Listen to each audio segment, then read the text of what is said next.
Yeah, let's talk about how New York is going to address this earthquake. The NYPD is saying that this was caused by migrants at our ports, in our subways, and I simply have to believe them. We all do. So let's talk about solutions.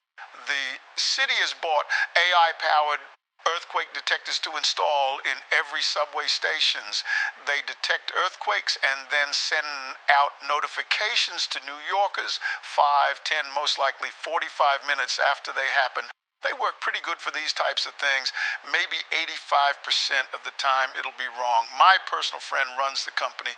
We call him Scabby because that dude is always picking away at his open wounds. That's what New York is all about. More on the detectives, so they're about $2,500 per day and require at least a baker's dozen cops to operate at all times. And it's good for the private sector, it's good for our police. It makes them feel like they have something to do. Earlier production units have some quirks. They might electrocute people if they lean against them. We've seen a few homeless people get zapped. But you know, the city still has the homeless issue, where the homeless people hurt the swagger of the city. So in that way, with those earthquake death machines, we kind of kill two birdies with one expensive rock.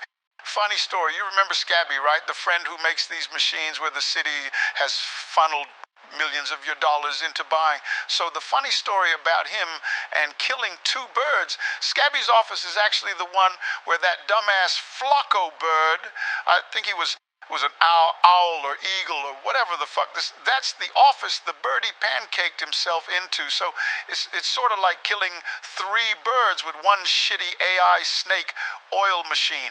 So that's what we're doing about the earthquake.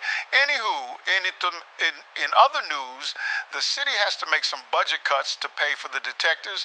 The public libraries will be closed on Fridays, Saturdays, and Sundays until the city can close that deal with Blackstone to acquire the library system.